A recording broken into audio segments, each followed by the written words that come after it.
আর নয় দিনাজপুর, আর নয় সেতাবগঞ্জ, আর নয় পীরগঞ্জ, আর নয় ভাবির হোটেল। এলা হাঁসের মাংসের জন্য বিখ্যাত জহিরুল ভাতের হোটেল অ্যান্ড রেস্টুরেন্ট। কথা হচ্ছে কেন বিখ্যাত এই হোটেল, এটা তো সবার জানা দরকার।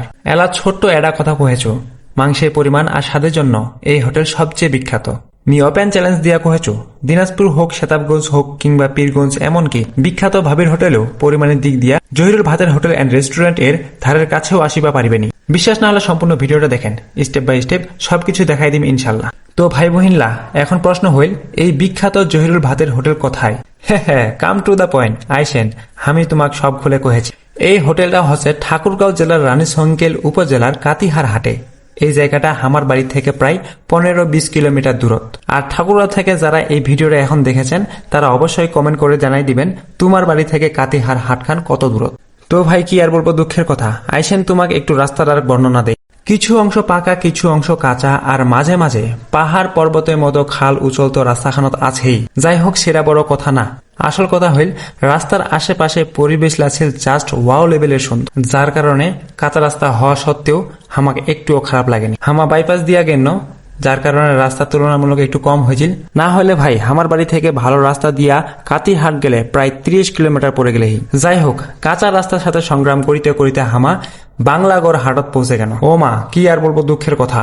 বাংলাগড় হাট পার হইতে না হইতে দেখি রাস্তার কাজ চলেছে। ভাই রাস্তার অবস্থা এমনও করে রাখি যে বাইক রাইড করতে হেল্ডিং ফাটে যাচ্ছিল। তারপরও জায়গায় জায়গায় রাস্তার আশেপাশে প্রাকৃতিক সৌন্দর্য এত সুন্দর ছিল যে জাস্ট ওয়াও লেভেলের, যা দেখে আমার মন প্রাণ সব ভরে যাচ্ছে। তো রাস্তার সাথে যুদ্ধ করতে করতে অনেক কষ্ট আর পরিশ্রম করে হামা পৌঁছে গেল কাতিহার হাটত। তারপরে অনেক ঠেলাঠেলি আর পেলাপালির মধ্যে এসে পৌঁছায় কাতিহার হাটের মেন পয়েন্টত। আজিকার শনিবার হাটবার দেখাই পাচ্ছেন এই জায়গাখানত হাট লাগিছে। আর এই জায়গাখানত হাটের দিন বাদে দেখতে একেবারে অসাধারণ লাগে, জাস্ট ওয়াও লেভেলে সুন্দর। গ্রামের হাট যে এত সুন্দর হওয়া পারে এটা মুই কোনোদিন কল্পনাও করিবা পারোনি। তো বন্ধুরা, কথা দেছো, কেউ যদি একবারও এই জায়গাখানত আসেন, কাতিহারের কোনো মেয়ের প্রেমে না পড়লেও এই বাজারের প্রেমত পড়ে যাবেন। তো বন্ধুরা, অবশেষে হামা চলে আসিন সে আসল জায়গা, জহিরুল ভাতের হোটেল অ্যান্ড রেস্টুরেন্ট। আর তোমালাক তো বলাই হয়নি, আজিকার ট্রিটটা দিচ্ছে আমার বন্ধু তরিকুল মাস্টার। তাকে অসংখ্য ধন্যবাদ এবং তার জন্য দোয়া করি আল্লাহ যেন তাকে আরো বেশি ধন দৌলত দান করে আর হামালাক বেশি বেশি খিলাবার তৌফিক দান করে।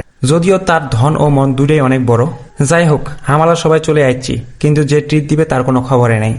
এই যে অবশেষে একটু লেট করে চলে আসিল, এই হল সেই তরিকুল মাস্টার, একটু দেরিতে এসে হাজির। কথা হচ্ছে অনেক দূর অনেক সংগ্রামে পরে কাঙ্ক্ষিত গন্তব্যে এসে পৌঁছার সাথে সাথে এসে লাগলো নাকি সেই বিখ্যাত হাঁসের মাংসের মন মাতানো ঘ্রাণ। ভাই ঘ্রাণ শুনে মাথায় নষ্ট, ক্ষুধা যেন আরো 100 গুণ বাড়ে গেল। সবাই ব্যস্ত হয়ে পড়ল হাত মুখ ধুয়ে নেয় ফ্রেশ হওয়ার কাজে। এই ভাগে হামা কয়েকজন মিলে আয়না এখনত কয়েকটা ছবি তুলাতুলি করে নিল। ছবি তুলতে ভালো লাগছিল কারণ সুন্দর দেখাচ্ছিল। তো যাই হোক, হোটেলদার হামাক দেখে তো খুব খুশি হয়ে গেল, কারণ এর আগে হামা বহুবার তার কাছে গেছি এবং হাঁসের মাংস খাইছি। হামালা জায়গা মতো বসে গেল। তারপর হোটেলদার হামাক ভাত আনে দিল, তারপরে হামাক হাঁসের মাংস আনে দিল। দেখাই পাচ্ছেন হাঁসের মাংসের পরিমাণ কত। তোমার আর কি মনে হচ্ছে এখান থেকে শেষ? না রে ভাই, খেলা তো আরো বাকি আছে, দেখতে থাকেন না। তো হাঁসের মাংস পাহাড়ে আমার বন্ধু তো গপ গপ করে খাওয়া শুরু করে দিয়ে আসলে সত্য কথা বলতে কি ভাই, এই হোটেলটার হাঁসের মাংস স্বাদ খান জাস্ট ওয়াও লেভেলের সুন্দর। যদি একবার খান জীবন লাগে যাবে। মোর তো কয়দিন পর পর এটি আসিবা মানে চা খাওয়া মানে আছে। খালি রাস্তা খান যদি একটু ভালো হলে তাহলে তুমি কয়দিন পর পর এটি আসে না খানো। হ্যাঁ, তো যাই হোক, সেটা বড় কথা নাই। হামাক প্রথমে এক বাটি হাঁসের মাংস আনে দিল, কিছুক্ষণ পরে আরো এক বাটি হাঁসের মাংস আনে দিল। যদিও তোমার প্রথমবারে মনে হবে কি ব্যাপার, হামাকে দিবারি করে হাঁসের মাংস দিচ্ছে, দিবার করে টাকা লিবে নাকি? না রে ভাই, আইসেন বিষয়টা তোমাকে ক্লিয়ার করে দেবো। এক প্লেট হাঁসের মাংসের দাম হচ্ছে 150 টাকা। প্রথমে তোমার যে পরিমাণে মাংস খান দিবে, কিছুক্ষণ পরে আবার সেই পরিমাণে অতখানি মাংস তোমাকে দিবে। তোমার ভয় পাওয়ার কোনো কারণ নাই। এই দুইবারে মাংসের দাম মাত্র 150 টাকা, 150 টাকা, 150 টাকা। অতএব এলে চিন্তিত হওয়ার কোনো কারণ নাই। মুই জানো এই সময় এই সিচুয়েশনে তোমার সবাই টেনশন হবেন, কি ব্যাপার ভাই, এতখান করে মাংস দেশে নিশ্চয়ই বেশি টাকা লিবে। না রে ভাই, এখানকার সিস্টেমটাই এইরকম। মাংস খিলাবে তোমাকে অনেকখান করে খিলাবে, কিন্তু দাম ওই 150 টাকাই, 150 টাকাই, 150 টাকাই। আশা করছো বুঝা পাইয়েন, না বুঝিবার এটা কিছু নেই, খুব সুন্দর করে ক্লিয়ার করে দিও। এলা কহ দি ভাই, কে কোন দিনা যাবেন? যে যেদিনাই যান না কেন মুখ সাথে করে লে যাবেন। যদি না লে যান তাহলে কিন্তু তোমার পাতলা পায়খানা হবে। আগে থেকে কহে দিন, সাবধান হয়ে যাও। তো যাই হোক, ভিডিওটা কেমন লাগল কমেন্ট করে জানাই দিবেন। আজকের মতো এটাই বিদায় নিচ্ছি। ভালো থাকবেন, সুস্থ থাকবেন। আসসালামু আলাইকুম ওয়া রাহমাতুল্লাহ।